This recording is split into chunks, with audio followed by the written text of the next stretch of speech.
This was deep in France. It ended up as about an 8-hour trip. And we were going along quite well, and all of a sudden, about an hour from the target, bango. We're flying along, and the first thing I see is a tracer bullet flew up over the aircraft. I turned my guns over, I saw him. A Ju-88 sitting out on attack on us. I turned my turret over, got him, pinpointed him, and gave him about a 3-second burst. And I hit him square on. He was coming right at me, and boom! I gave him another one just to make sure, and he went down. He just exploded in midair, and you could see him going down like this. Nobody got out of that aircraft, that's for sure. Why did you enlist in the Air Force? Well, I was 18 at the time, and my father had enlisted a year and a half earlier. He enlisted in 1940, and I was at home with my mother, and I had one brother. But in the meantime, I went down one day on Bishop Street in Montreal, and I joined, and it was 7th of December, 1942. And the reason I remember that is because of the U.S. entered the war in December the 7th, 1941. And from there, I progressed and went to the first station was what they called a manning depot, where you were taught how to salute and walk and all those crazy things. And that was in Machine, Quebec. And when we finished that, we were sent through a board, and you could pick out, they would select you for pilot, navigator, or whatever. And all I wanted to do was to be an air crew. That's what I wanted. So I was given the choice, and I decided to go with an air gunner, because the air gunner course was short and fast, and you got overseas in a little better than pilot training is over a year and a half. So that's what happened, and I went to Trenton as the first assignment, and we learned the pre-gunnery course and how to work with guns, and particularly machine guns at the time. Learn to work and fix them if you got stoppages, blindfolded. So you'd have to know all your parts, just by feel, and that was the first part.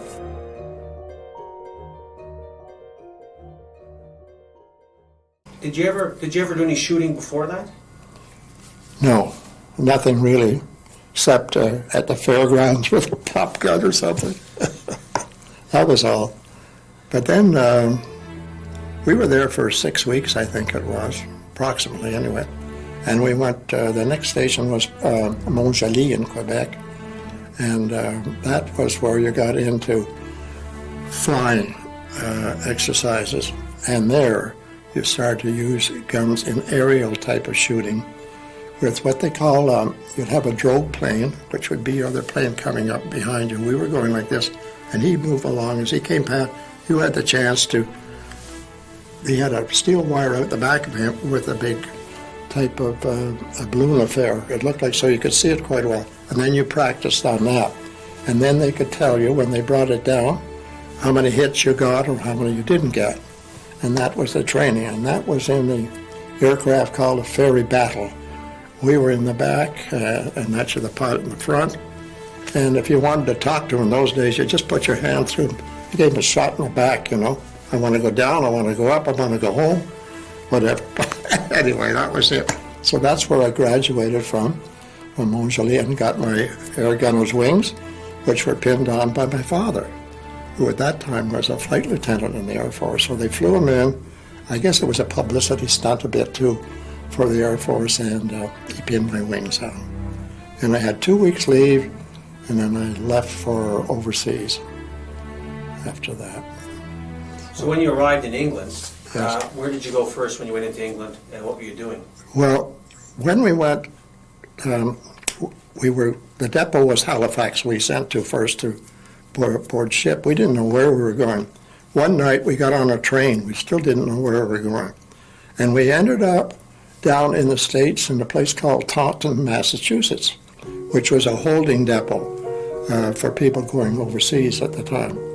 And from there, one day, we were taken by train again, and at night into New York City, and we boarded the Queen Mary, who was lying in the United States Harbor at that time. And we boarded her, and I was very fortunate. I had a beautiful room, a whole stateroom with 16 other guys. But being a gunner, they put us on a special duty on the Queen Mary, that we were up on the bridge, the flying bridge on the Queen Mary. They had Beaufort guns on there. Our job was to help the regular gunners to get the ammunition up to them, which was coming out of a hole on the prow of the ship, on ropes coming in and up there. And that was a little difficult going over because the Mary would go down. She was loaded with troops like you wouldn't believe. The Americans were even sleeping on the decks, and we used to eat in the old swimming pool of the Queen Mary. Anyway, after 5 days, we were lucky we got over. We didn't see a sub, and we went in through Northern Ireland and up the Clyde River to Glasgow, Scotland. And from there, we went to a holding depot in Bournemouth, England, which I imagine most of the Canadians did go there at the time. And that was the beginning of the trip in England. So what's your attitude at this point? I mean, you're scheduled. You're going to go to Bomber Command. What do you know about it? Well, the only thing I knew about it was a lot of the articles I'd read before I'd gone in the Air Force, like different publications and about the Air Force. So really, as an air gunner, I knew I had a choice. I was going to be in a turret, in some type of an aircraft, but I didn't know what type at the time. So from there, we were selected, and we went to what they call an operational training unit. And this is where you organize yourself as a crew, a member of a crew. I didn't select my crew. The crew selected me were the navigator, bomb aimer, and pilot. Those three were Canadians, and I was picked to be their air gunner. And so we went to the OTU, Operational Training Unit, which we were flying Wellingtons at the time, a very geodetic frame aircraft, crisscrossed all over, which was very, very strong. So if you got hit or something, you had a good chance of maybe getting out of it. And I was a tail gunner on there. And we flew practice missions, what they used to call circuits and bumps, so the pilot would get used to taking off and landing. And we did one trip there, and our trip was what we used to call a nickel raid. Now, this was to help the main bomber force going in. We'd go in and load the aircraft up with, I guess you know about this, but thin lengths of like aluminum foil. Now that would go in, and we'd start dropping that all over, confuse the German radar to make sure they were picking up on their sets all this disturbance. So that was the first trip we did, which was not really called an operational trip. Now, when you select tail gunner, did you realize that there was greater risks with being a tail gunner? I don't think at the time I thought about risks. It wasn't a risk thing. It was a job. You had a job to do. And I didn't mind it being called a tail end Charlie, as they used to call us. And it's just a job you got. Your pilot got the job to fly the aircraft. The navigator had his job to get us there. My job was to protect the people in the aircraft. It was sort of everybody had their own specialty. So it didn't matter if I had to be the tail gunner or, a mid-upper gunner. But that's how that worked out. So when do you get the call? Do you go next to the heavy conversion unit? That's when we picked up the mid-upper gunner. And we picked up, at that time too, the flight engineer. Before that, we had the pilot, navigator, wireless op, and the rear gunner. That was it. Then we picked up a flight engineer and the mid-upper gunner joint, and then we became a full operational crew of 7 members. That was the team that we went from heavy conversion onto the squadron. Now, tell me about the squadron you were assigned to. Well, you didn't know where you were going actually in the chain. I think it was where the need was greatest. So we were assigned to 5 Group Bomber Command. And from there we went to a squadron called, it was 630 Squadron. It was based at East Kirkby, a small little village or farming area on the Wash of England in the Fen country, the district there. Close to the biggest city was Boston, I guess. And that's where our base became there. We flew out of 630. We were 5 Canadians on a British squadron, and we were the only Canadians at the time on that squadron. And then we started more training on the squadron before they let us go up, about a week or so, and then we were ready to go. And then we did our first trip. Can you tell me who your crew members were and what their jobs were? Yes. There was the pilot was Arthur Kemp, comes from Winnipeg, Manitoba. As a matter of fact, I talked to him last week about something else. And then we had the navigator was a fellow called Bill Shearstone. He was from Toronto, and unfortunately he was killed. Baby, I'll tell you later maybe on what happened. And then the wireless operator was called Jerry Whipcombe. He was an Englishman, an English boy, and also the flight engineer. He was Reggie, and then myself on the end of the aircraft, and that was a crew. And so they were. Oh, George, the mid-upper, he was from Alberta. He was great on horses, and he had a ranch out there. That was his really basic business. He was the eldest of the crew. George would be, at that time, 30 years old, I think.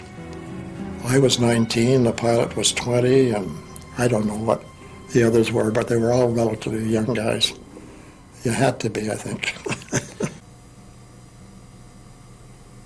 You're 19 years old. Yeah. You're getting your first taste of what Bomber Command is going to be like.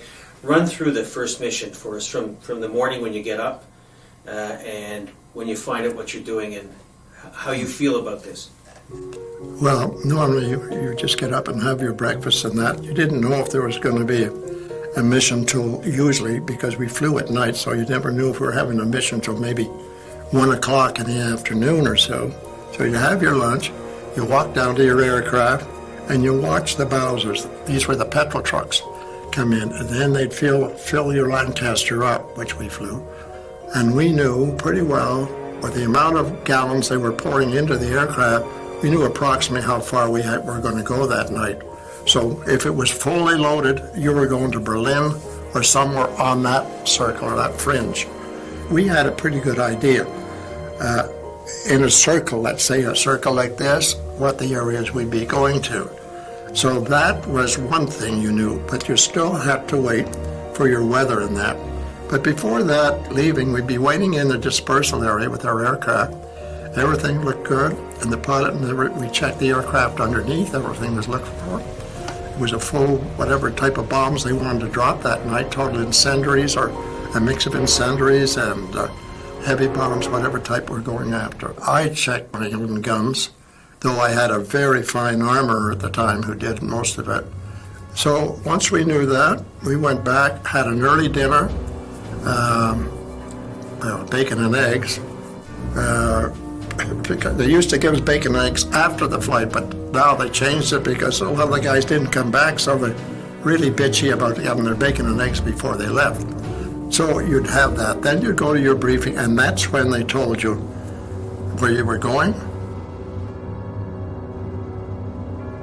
what height you were going to be flying at, all the things you need to know about the aircraft, the defenses, the flak, everything else, where it was on the route. So the pilot and the navigator were more concerned about that than I was as a tail gunner at the time, but I always knew what was going on. After that, you would go into your flight dressing room, and we each had our locker, and you kept your parachute in there too. Nobody touched the lockers. It was really sanctified. That was your locker. Nobody touched it. You get into your flying suit. Now, I always, crazy thing, it was always so cold, and I knew this before we went on the first mission, that I all wore, under my underwear now, I wore flannelette pajamas, believe it or not, nice and cozy. And then I'd get into my electrical flying suit, which, because the turret's wide open, it gets down to 40 below when you're up at 20,000 feet. It's kind of a chilling effect. And your gloves were silk and all lined, and plus you snap them in here and slap little booties on your feet. And away you went. And when you got in the aircraft and getting ready to go, you would naturally plug into the main circuit, because as a tail gunner on there, you had your turret was a Fraser-Nash type at the time, four Brownings, 2 in each side, synchronized at about whatever yardage you felt comfortable with. Maybe you bore in at 150 yards or something like that, and that gave you the greatest maximum density of firepower to hit them. So you get dressed and you get in, and you're taken out to the lorry, out to your aircraft, and then you'd maybe have a cigarette before you got in the aircraft, and the doctor would visit you. He'd come and visit you and see if you wanted a wakey pill. Now, if it was a long mission, maybe we all used to take them. These were a pill that would keep you awake during a flight for a good 8 hours, usually, without you falling asleep on it. So, an interesting one farther on, when we were farther out, we were going, and we all took our wakey pills at the aircraft. And before we're just to get in the aircraft, they scrubbed the mission. And we were left wide awake for 8 hours more, so we didn't go to bed till 3 or 4 in the morning. Then we got in, and we used to go in, there's a big perimeter, just like they line up at the airports these days to take off. So you didn't know which one was going to go off. But anyway, you got online, and you took off. Well, on the first mission, naturally, you're tensed up, everybody is, you want to get going, but it's still early in the day, and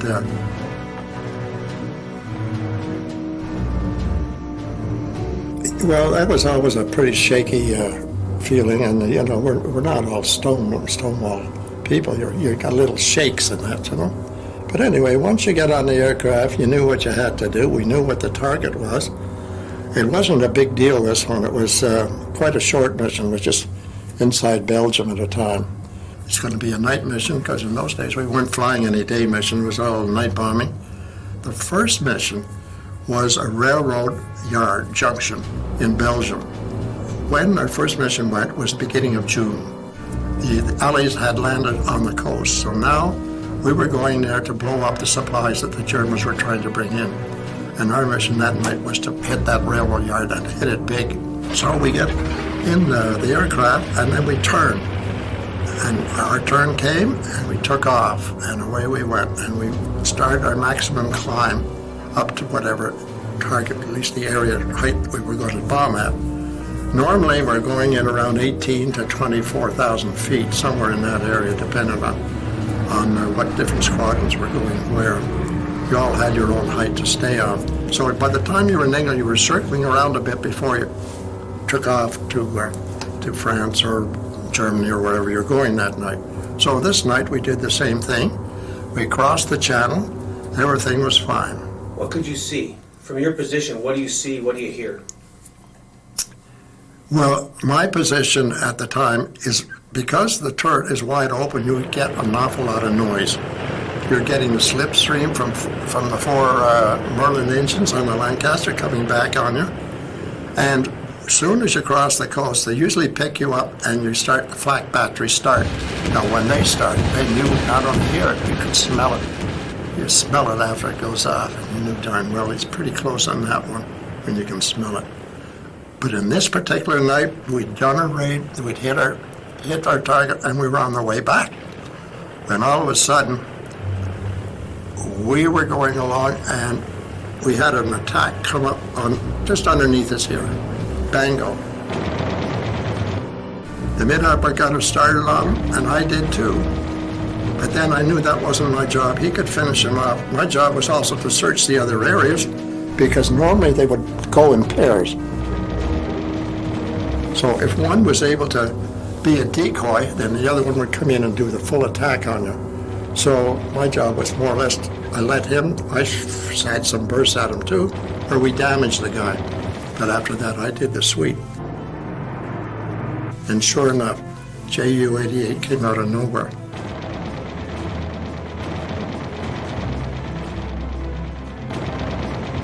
But as soon as he saw, we were in the mode of, we had a type of thing to dissuade attacks. Or if we're under attack, to force him to change his tactics on us, the aircraft. Now, when the aircraft would come at you, we would tell our pilot, you're going to corkscrew port or starboard, whichever side he's coming in on, and you push down on him. So what he would do a diamond pattern like this, up, around. So when the aircraft was coming at us this way, this time, we dove at him, like side slip down. And that's how, and then down this way. And that's why we were able to hit him.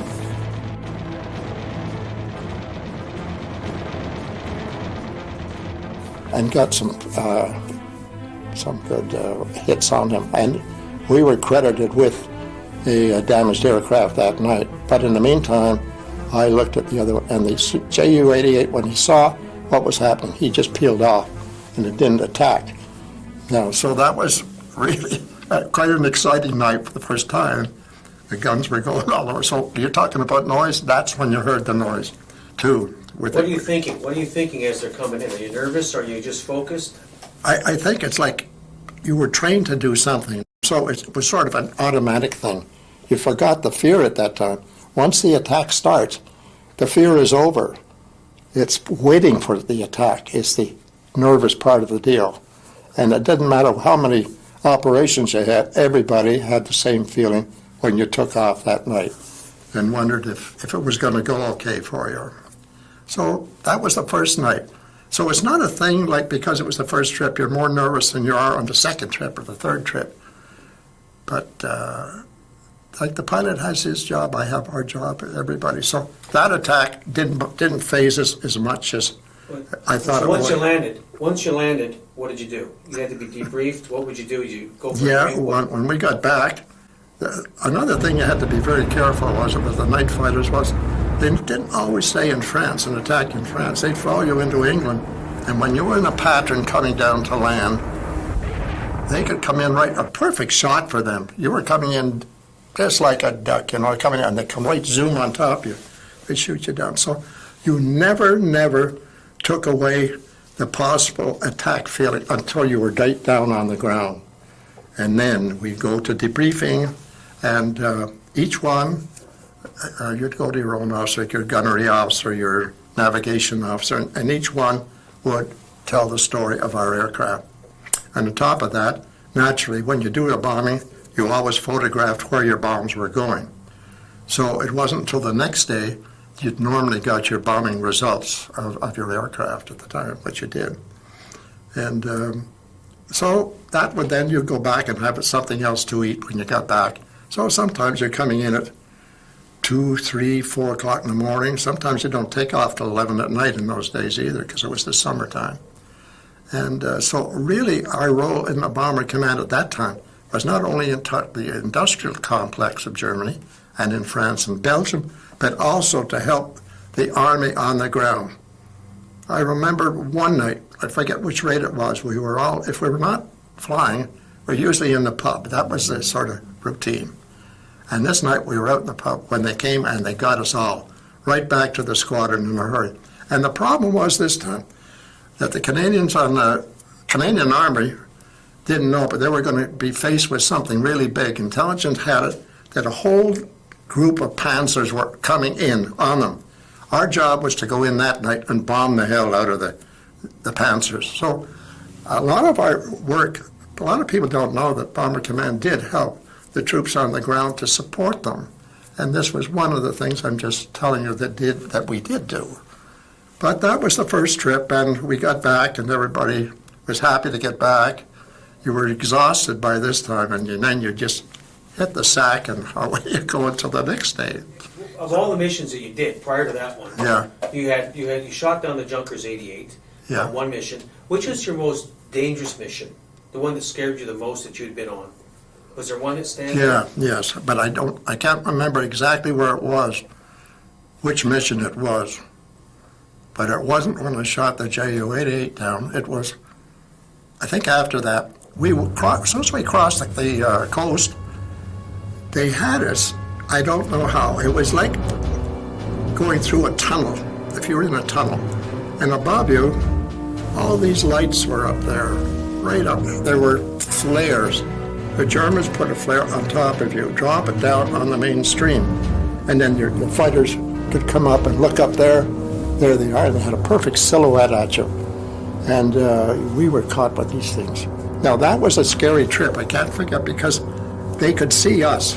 Normally, they wouldn't put the chandelier flares up, but that night, they seemed to know exactly where we were going to go. It was so easy. The bomber force was going like this. The flares were right ahead of them. Coming, and we were walking right into the flare. So you try to get out of the flare, you get out behind, but you can't all the time. It's not the easiest thing. So what's your view then, and the tail gun? When you're the tail gunner and you're seeing this stuff, is this you're on extra alert, or how does that affect you now that you're exposed?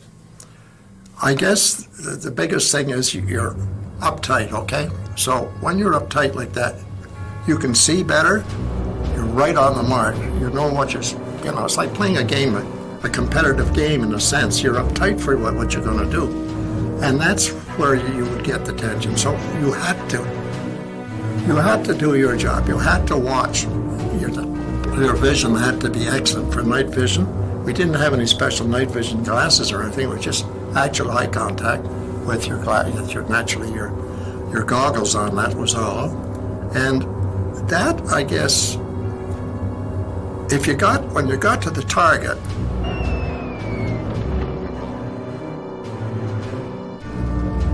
and you drop the bombs,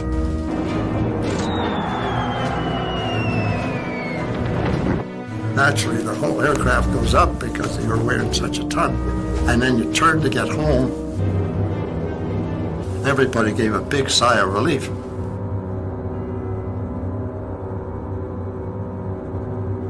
But that was only half of it, because you had to get home too. And they were after you going into the target and coming out. They just didn't like us doing that to them. So that's that's the nervous part about it. And as the air gunner over the target, naturally I'm sitting, talking to you like this, but the other part of the aircraft is away up in front behind me. So I'm flying backwards all the time. I'm not looking ahead. But then I could see everything that was going on when we passed over the target. And then we'd see our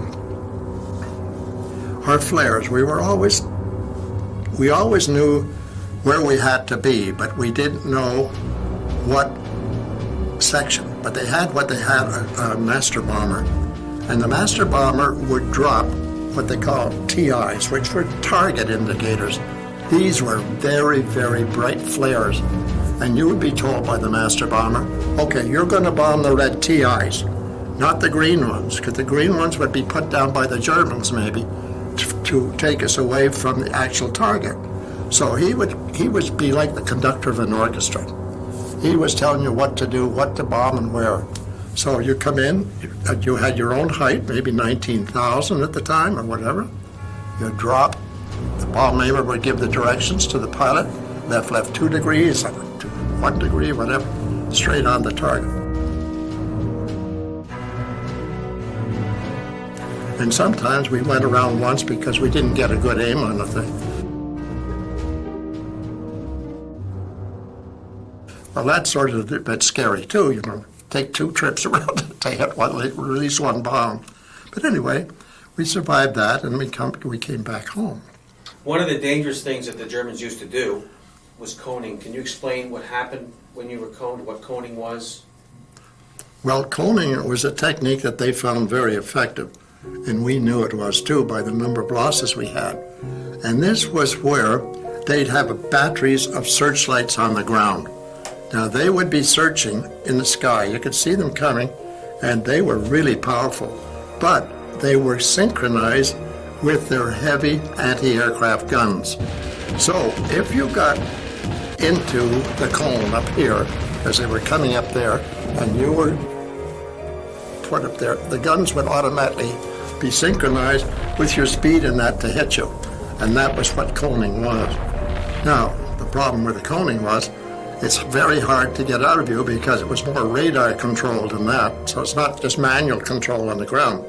And this is where the Germans were very effective in this. And we didn't like it too much ourselves, you know. But anyway, our technique on that was to either try and slide out of the cone fast by either diving port or starboard, and if not, to find another aircraft ahead of you or beside you and fly over the top of him. He would take the cone, and then you'd shoot off, and he would be the one with the cone. Then it would be, the ball would be in his court to try and do the same thing again, I guess. So that's what coning was. Very effective from the German point of view. Well, as a tail ender, you would also see your own plane down. Would you? Oh, yeah. How did that affect you? Yeah, you could see that. And actually what you could really see was, once you went over the target, you could see the actual bombing and everything on the ground, what was happening. Down there was just sometimes like a forest fire from up above. Just complete madness down below. Because we used to do a mix of bombs and incendiaries, and they bad news for them on the ground. But anyway, that generally speaking, there was lots of little tricks the pilot knew and the gunners knew what to do to try and save ourselves. But the flak was deadly flak. It was really, you could smell it, you could hear it. It was a bang, bang. It also explodes like you know, and then you see a puff.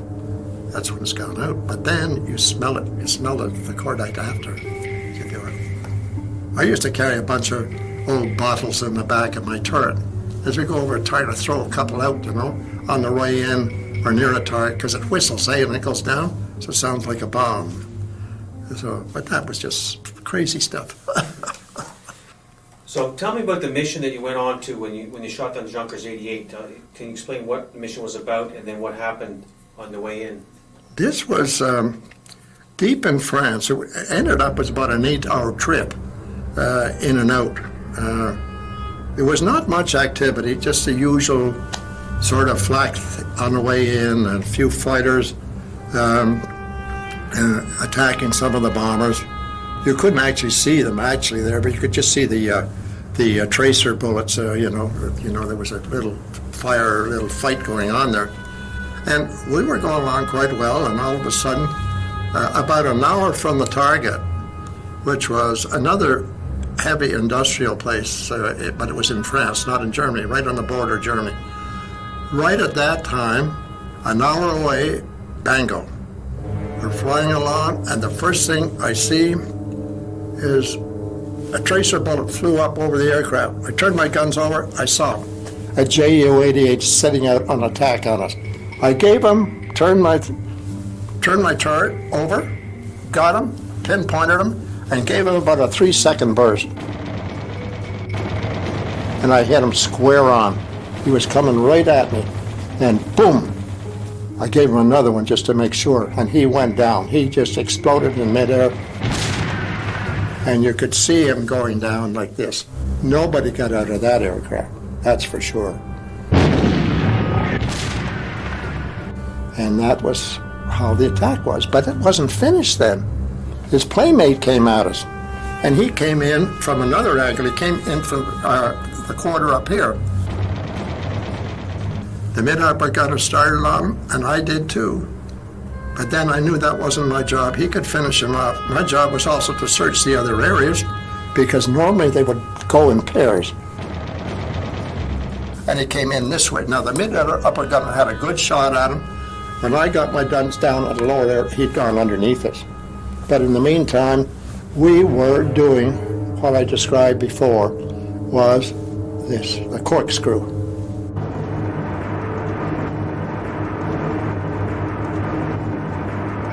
He would do a diamond pattern like this, up, around, up, down, up, down. So if he tacked here, you dive into him, slid into him. If he tacked the other side, you slid in from over here. So we were at the time sliding onto the Ju-88, which was on my right side, and the other chap came in from the German came in from the top over here and came down on us. But we were way over here, so he had a better chance to shoot at us at that time because we were down and exposed on this type of diamond thing going in this direction, not into him. But he didn't get us. He missed, and we never saw him again. But those are the things that would happen. So we did use our guns occasionally, you know. When you weren't flying, what would you be doing? Well, actually, you'd always be doing something on the station, either fixing your guns or your reading or whatever you wanted to do normally in the daytime. But if you weren't flying at night, then the whole crew would go out together and we'd go down to the local pub and just have the mild and bitters, big jug at the bar. Right there until they said, "Time, gentlemen, please." And then we rolled out onto the pavement and went home. And I mean roll. So that's normally what the activities was. Normally when you did 5 trips, you would be given a week off, which just sort of an R&R. You could go where you wanted and that. So I had relatives over there, so I'd usually go and visit them up in Scotland. And that was pretty well what we did. Each member went their separate ways because normally all the Canadians had relatives in England or Scotland or Wales or somewhere. And we did get away from the squadron a bit, but it got so hectic later on in the July-August period where they needed a lot of, we were flying 2 missions a day. 1 in the morning and 1 at night. Now, that was heavy going. I agreed they weren't deep into German territory, the ones helping the troops. They were a daylight ride, maybe. And the other type of thing was, at that time, Churchill decided that he wanted maximum effort to knock the buzz bomb sites out. And this was the raid that was our 17th raid we were going on, and it was a daylight raid. And normally in the daylight raid, we weren't trained to bomb in the daylight. We were trained to bomb at night. In the daylight, it's just a real mess. We were never shown what the proper alignment should be. So what you were getting all these bombers starting to come in towards the target, one on top of the other. Then they get close to the target, flip goes the bombs, and the bombs are coming down on our own aircraft.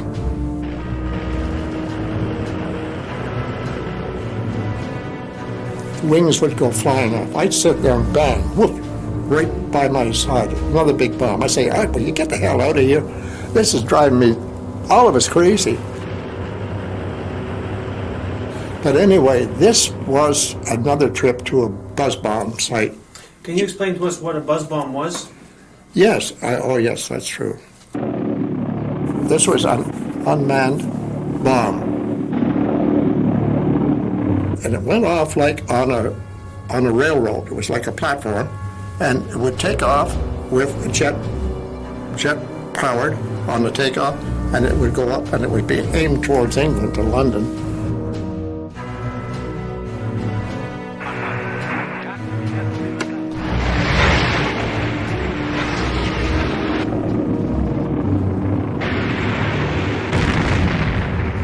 Couldn't navigate by itself. It was aimed there, and that was the ones that we were trying to knock the sights out.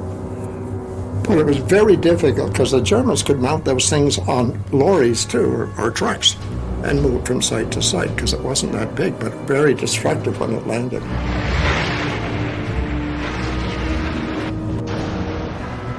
So most of the fighters were changed over to looking for the buzz bombs.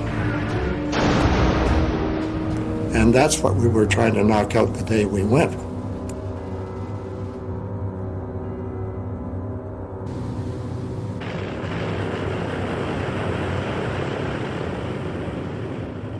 It was a gorgeous day. It was the 18th of August in 1944. It was so warm in England, I didn't wear my flannelette pajamas that day. I'd worn them on every other trip before this. And and away we went.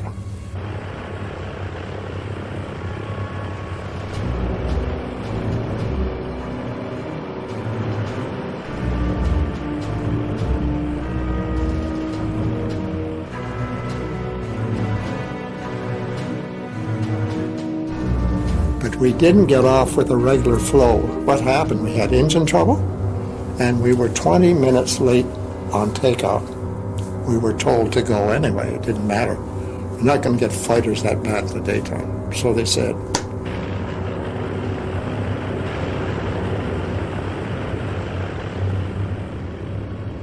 But as we got there, we were trying to catch the main force. They were there, and this poor old lone duck back here is coming, trying to catch up. We never did get catch up. We were hit by flak.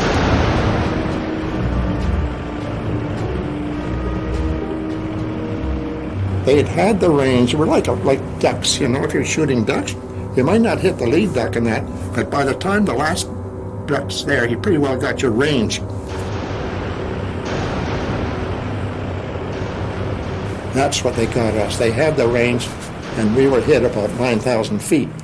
At that time, oh, bang.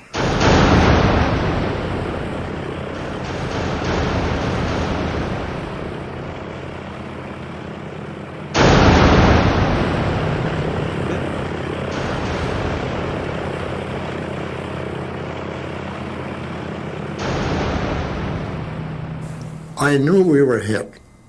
I don't know how, because I couldn't hear on the intercom. They blasted the aircraft out. But what happened, I saw the parachutes go by me, and I said, hey, Jim, you better get the hell out of here. Everybody's getting out. But I wasn't known for sure. But anyway, I did jump.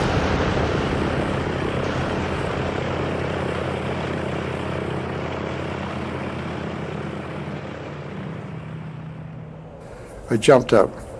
About 5,000 feet, I think I jumped out, about that time. And it's the most amazing thing about those parachutes. I had a chest pack. You just fit it right on your harness here. You put it on before you jump out of the aircraft. And once you're out and clear of the aircraft, you've got a big ring, and you pull that D ring like that. Well, then she goes, the cords go up in your face, and bang, and then you start floating. It's a great feeling, you know. And the other great feeling is you're still alive at this time, too. And so you're coming down nice and slowly, nice and easy. But the thing was, with the type of equipment we had those days, and I'm talking your shoes, we had these boots. They were big, sloppy flying boots, they called them. They weren't like they were later developed, a different type of boot, which would stay on your feet. The best way to explain it was, I'd pull the cord, and the first thing I see, boom, I get hit, and wham, 2 shoes fly off in the air. Not shoes, but boots. So I'm coming down, no boots at all. And the best way to describe it is if you ever had groceries on the back of your seat of your car, and they were just lying there loose, and you put on the brakes in a hurry, all the groceries fall on the floor or something like that. That's this type of thing, the way when it hit, the parachute hits, unopens. But anyway, I was lucky. I got down, hit the ground, and in a small wooded area.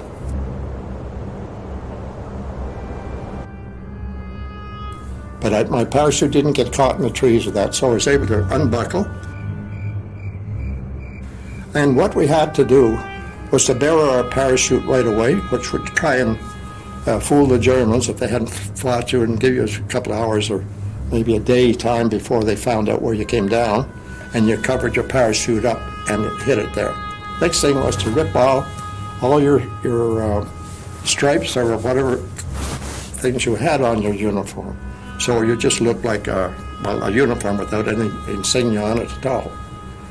Once you've done that, then it's time to get out of there or wherever you had to go.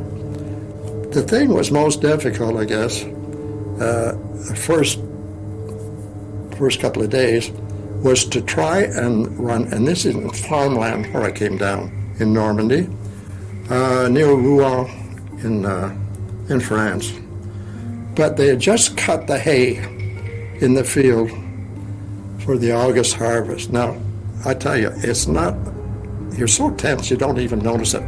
You start running and you're going to get away from that site as fast as you can. Doesn't matter if you go east, north, south, or west, you don't care at that time. You get going, and I didn't even notice the stubble were going right into my feet. You know when they cut hay and it sticks right up, and you're running through that. Oh boy, oh boy. Anyway, the other thing that we had, which was very helpful for us, they always gave us what they call an escape kit. This was a small package that was designed to help you in what happened to me and the rest of my crew. This was, if you were going to France, in that packet would be French money at the time. In there, you would have Benzodone, that's the wakey pills. You'd have a little bag there with other pills that could make you fresh water to go with. You also had a file embedded in a piece of rubber about this long. That was if you get caught and you get out of prison, you can use that little file to get out. And you hid that in the right place, if you know where that is. So they wouldn't catch it on your person, like in your clothes. Anyway, this was very, very helpful, and it did help me a lot. Then I went, and I kept going. I should tell you that was about 2 o'clock in the afternoon, so it was bright daylight when we came down. And I went through the fields, and eventually towards dusk, I saw a farmhouse and a haystack. That's when I decided that's where I'm going to go, so nobody will see me. I'd seen some people before in the woods. They saw me, and they came over, and I said, no. I thought, they could turn me over to the Germans and get a big amount of money. I said, no. So I kept on going. Anyway, I stayed overnight in the haystack. Nobody saw me.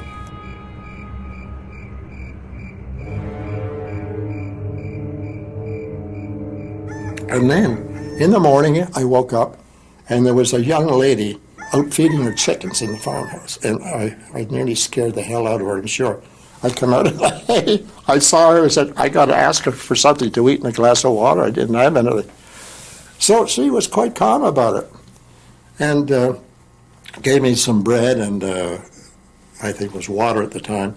And I had the map of France. That was in the escape kit too. And on there was a silk map. I don't know if you'd seen them before. They were all printed on silk, so they were very lightweight, very hard to destroy. So I tried to get her to tell me where I was on the map so I know. Anyway, she didn't know anything about it. But from the distance where I was, I could see a church over there in a small village. And I said to myself, that's where I'm going to go. The church normally will try and help you, normally. So I worked all morning going through these hedges. They're very high hedges in France. The Canadian Army know all about that.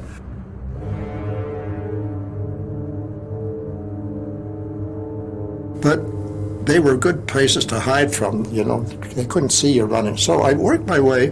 Finally, about 3 o'clock, 2 or 3 in the afternoon, I got close to the church. And it was like in the crossroads of the town. Naturally, the church is always in those places. And I got myself and I snuck up to the front door. This was a Friday the 18th of August. The priest only came by on Tuesdays from 9 to 10. So I said, oh my God, I'm not going to stand around here until Tuesday when he comes along. So I decided, I looked across, there was a large chateau very close to there. And I thought, the road's crossed by there. If I get behind the hedge, I can try and get somebody. Or I'd look at the person, see if I wanted to talk to them first. My French was very limited because all I had in that days was high school French.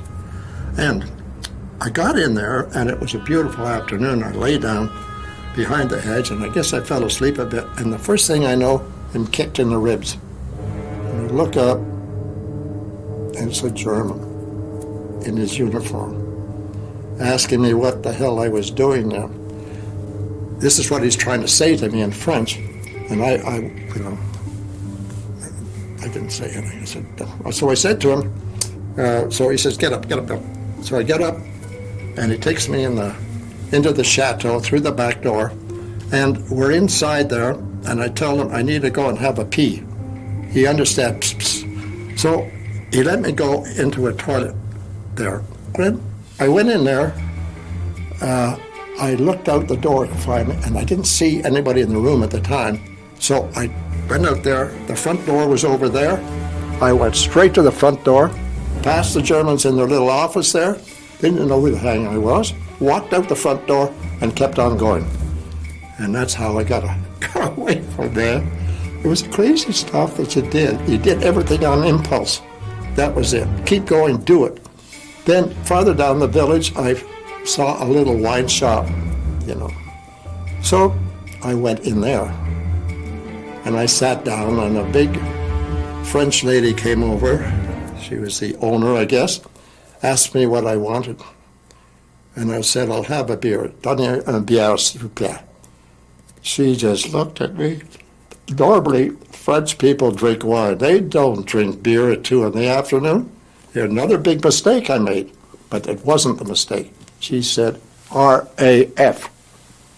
I said, yes. She took me. She says, come out the back. So I get in the back. She says, wait here. I'm going to help you. 10 minutes later, little old guy comes on with a bicycle and 2 bicycles, his own and one for me. We get on the bike, and he says, follow me, and away we pedaled. And we got out of that village and out to a farm road. And by this time, I hadn't any shoes at all, like I told you. And my feet were pretty sore. So I said to him, can you get me shoes? So he says, come on. So we went up, and they put me in a woodcutter's shack off the estate on the big chateau. And he went in the estate, and the owner there gave me a pair of shoes, which I put on. Now, once I had the shoes, we're off on the bicycle again, and down this road. This was a courier with the underground. I didn't know that at the time.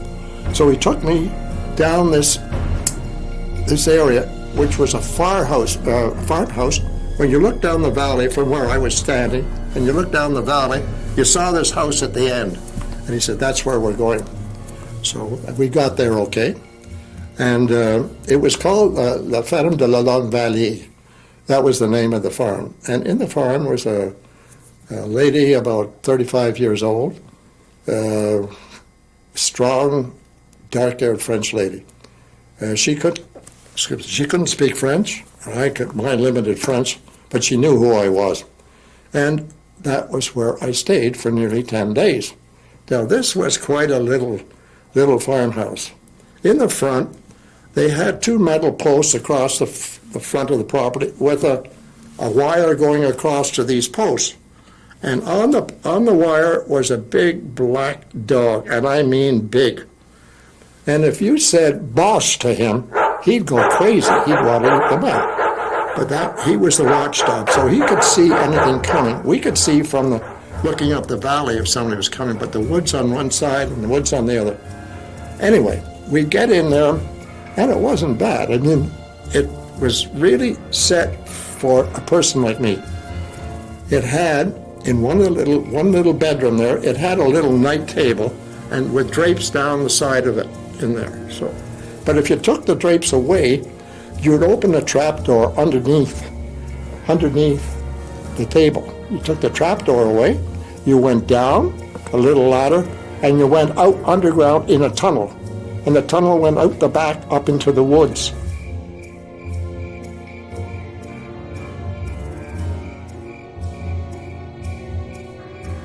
So if they were going to get you, I was to go down there and out the back. And they had a big room. You could, not a big room, but something small enough that you could stay in for a while and not come out in the forest until they'd gone, you know. So that was one trick they had. It was really great.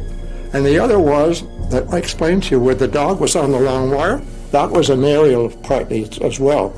And from that area, in one of the rooms, they all had tile floors then. There was a chair, under the leg of the chair. You took the chair away, you lifted the tile up, and we had a small radio there. Now that radio, every morning at 10 o'clock, I'd listen to the BBC transmit, and they're telling us what was going on. In the meantime, I knew that they weren't going to move me because people had come and said, look, there's no use you putting you on the escape line. The Allies should be through here in about a month, So we're going to keep you in this area with this group of people. They know the area, they'll look after you. So also at that time, the escape routes closed down a bit because they were finding it was too dangerous to transport airmen out. So what they were doing was gathering airmen in the force, groups of them, leaving them there. But in my case, they just left me with the region I was in. And we had cigarettes. She would get cigarettes and eggs and things like that. The thing was, in that area, they all helped each other. It was like a cooperative. If one farmer killed a cow this week, this little messenger that took me up there, he would be the courier. He'd take every farm around there would get meat. Another farm would produce eggs for everybody. It was a real cooperative adventure for all of them. So they all helped each other. And they all knew I was there, because some would come and visit. One old man used to come every second or third day. We'd play dominoes together, and for money. He didn't want to play unless he was going to make money off me or something. The new Canadian money, the new French fags. So we stayed there. Then I had to move in a hurry. The Germans used to come through, and it was like the old days. If you're going to shoot pheasants or that, you'd put somebody in front to flush them out.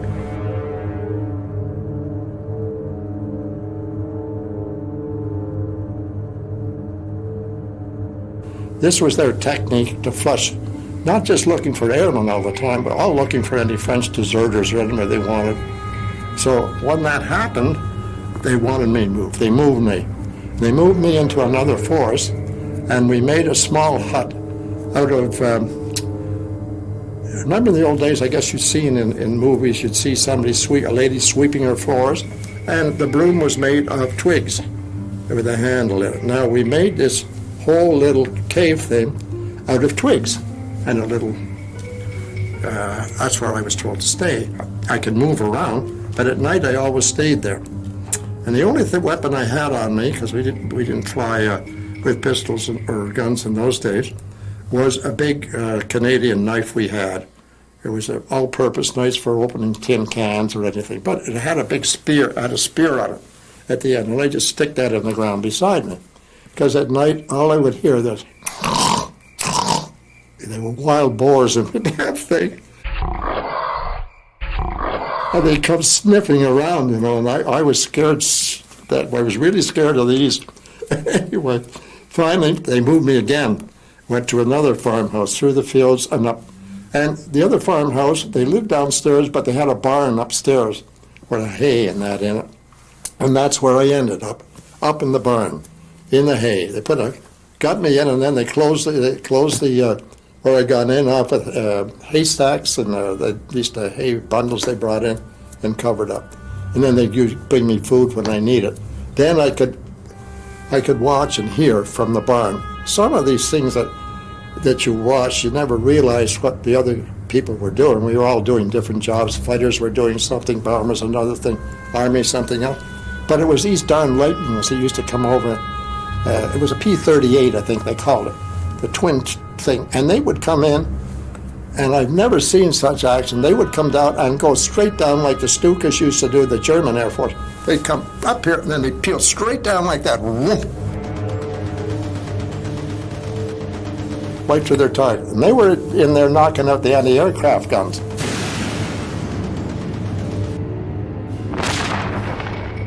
This is what their job was, which I found out later, but I knew they were attacking something. Anyway, I stayed there, and finally the Canadian Army broke through, and they came one day, a Bren gun carrier comes roaring up the road to the farmhouse where I am, and it was the regiment was called the Algonquin Park Regiment, the Bren gun carrier unit, and they came, and that's how I was rescued. Free at the time, and I can always look back today and all the people that sort of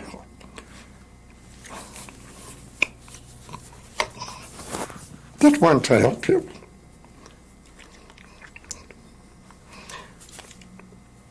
Most of them are dead now, unfortunately, but we did.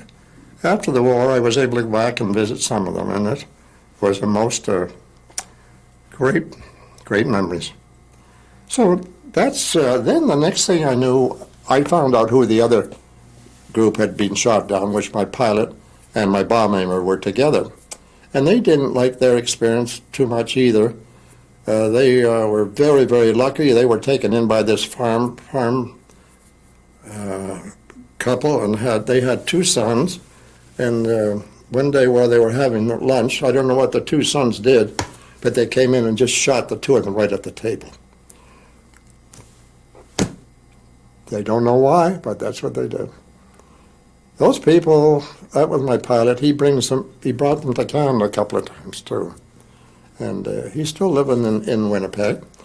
When he came down, he really hurt his bad back leg, very bad. I think he broke a vertebrae in his back, and he's been on pension for a while.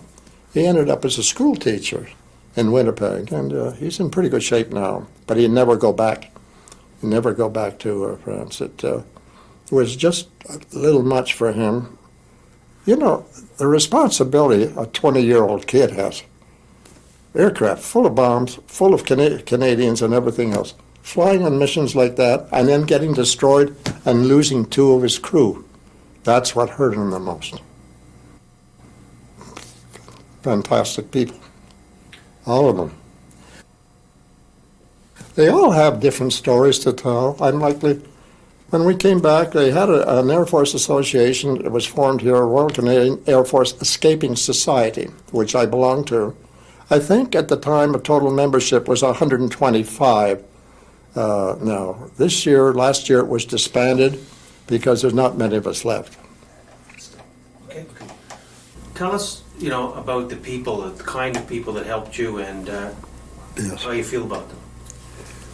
I think I get very emotional when I think of these people. If the Germans ever caught them, they just shoot them on the spot for helping me or helping any of our crew. That was their purpose. They wanted to scare them out so that nobody would help you. But the first one was the lady in the wine shop. She got me started into their group. And then the second one was the courier. Now, they never gave you their name. If they gave you a name, it wasn't their name. It was a false identity name they would give you. Because naturally, if I was captured and I was tortured, I'd have to give names. I could give names, but they wouldn't be the right people. So this was, that I knew. And the second one, that courier, I must tell you about him. He used to carry ammunition too for us around, because we'd all have guns and that in each group. And he would carry the guns or the ammunition around. But stuff was being dropped by the Air Force in certain locales and then distributed after. He was caught and killed. They shot him right there, bang.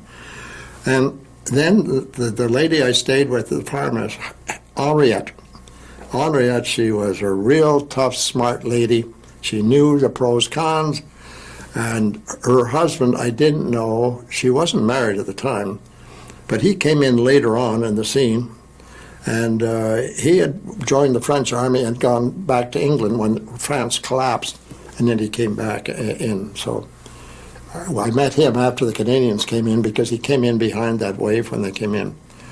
Now that was his name was Roland Lemusier, and her name was Henriette Lemusier. Now the other lady that I stayed in the top of her barn, I never knew her name at all. But what developed from all this was there was a certain man in France in the village at the time, which we didn't even know. He remembered me because I was very tall and very young at the time. And he described me later in years when we came back. But he became a friend of Arthur somehow. And he decided that he was going to put a stele up in France where the aircraft crashed, right beside it. And that was done 5 years ago.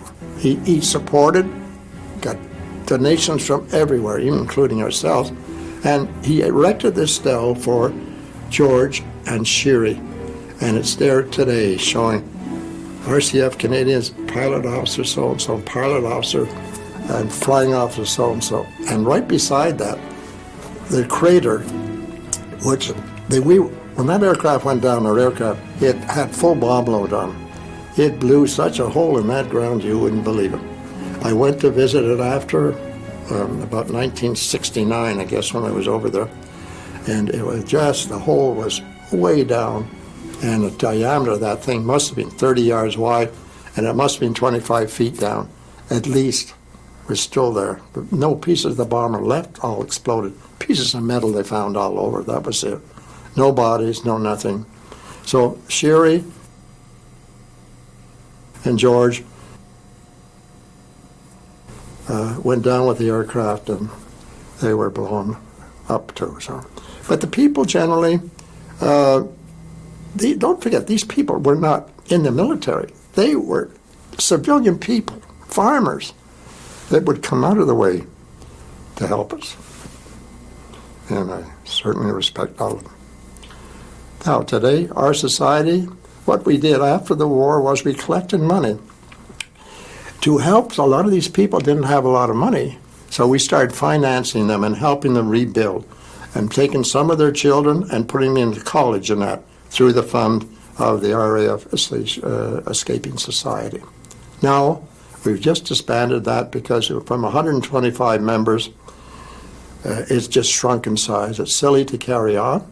So our money has been donated to our worthy causes, and a lot of the memorabilia we have is in the War Museum and also the RCAF Museum, Aviation Museum, and the Trenton Air Force Museum.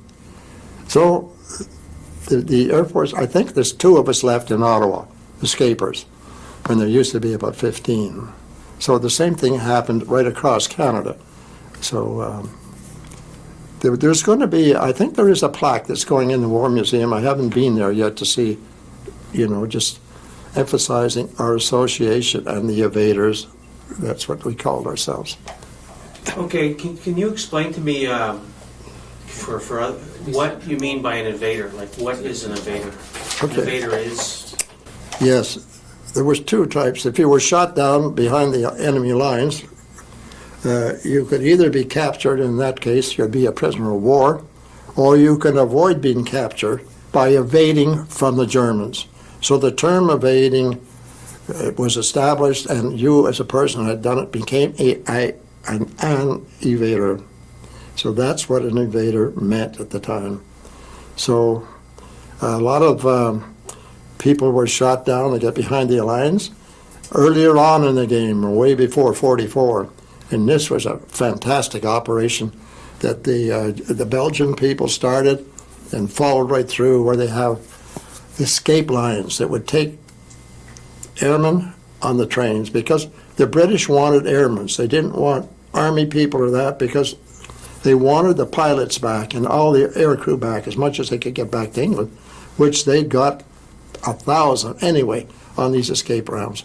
And it would take them either from Brussels or Paris, and you go right down through France, Bordeaux, and you come down up to the southern part there at the border of Spain. You cross the Pyrenees and go up through the Pyrenees, and you're usually guided by the Basque people, the ones that are trying to gain independence from Spain.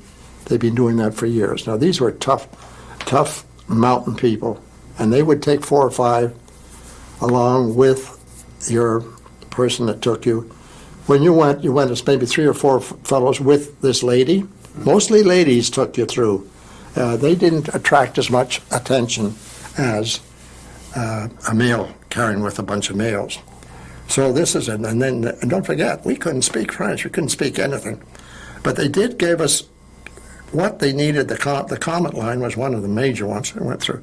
They needed a photograph of you to give you identification, false ones. So what would happen in our escape pack, we always carried photos in civilian, was taken in England, photos in civilian drab. So if when you got there, they didn't have to try and get a photographer to make your passport or your identity card. You had it with you. You gave them that, they made up your identity card for you, so you could travel. But don't talk. Whoop. I was going to ask you a couple of questions, just some ones on just generally on the Squadron. Yeah. Now, one of the characters that you went on Squadron you ran into was Guy Gibson. Yeah. Who was Guy Gibson, and what was your interaction with him? Well, I guess maybe a lot of people don't know what he was, but he became what they call his squadron, the Dam Buster Squadron.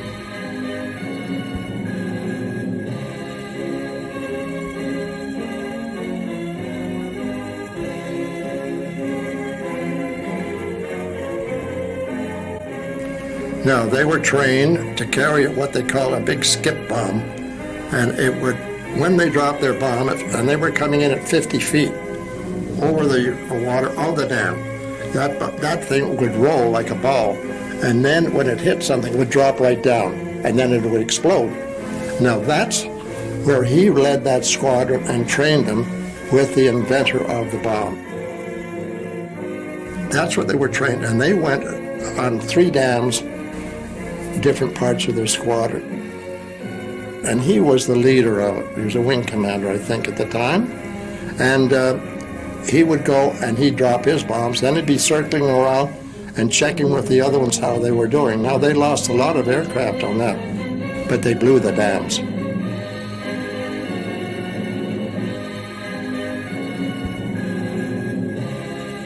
And that water came through there, which was feeding power into the Rouen, and that bango wiped out villages when those dams broke. And there was flak on the towers at the dam, but it wasn't sufficient enough to stop you. They didn't have it really fortified, which they should have had, I guess. But they didn't think we'd ever bomb that place, I guess. So that's Wing Commander Guy Gibson. So he was quite famous at the time, and he received the VC, the Victoria Cross, the highest decoration that the British government can give to a soldier or airman or somebody in the Navy. Now, I was waiting for the dentist to see. The dentist was the craziest thing. And I was next in line to go in. And he wandered in there, and he always walked around with this big dog. He had a big dog. A lot of the fighter pilots and that had dogs, as you maybe know. It was a thing they had on the squadron. They have a squadron dog or whatever. Anyway, he comes in with his dog, walks right past me, just says hello, and walks ahead of me. I didn't like that too much, but on the other hand, he had a lot more rank on me than I had, so that's how I met in saying hello to him, really. He was killed later flying a Mosquito. So, very talented man.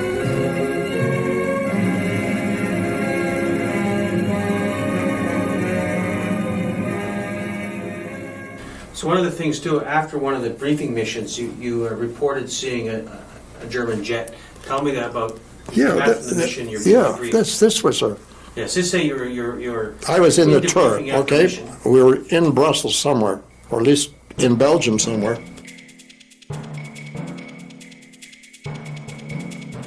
So I don't know. I forget the target, but all of a sudden, this thing comes right up behind me. I'm sitting there looking on the like this, and look, and all of a sudden, whoop!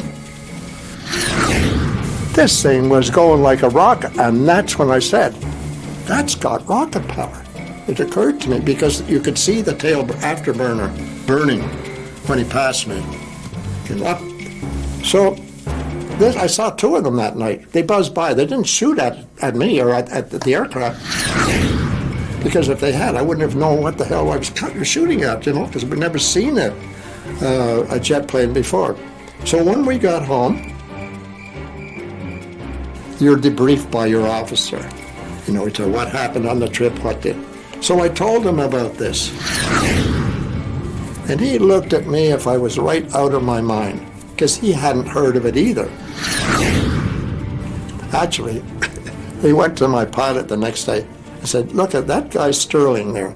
You better tell him to stop telling these weird tales he's telling us. I can't write all that stuff down. There you go. And that's how I saw them. He didn't even know they had them either. Any more questions? We're good. Yeah. We're good.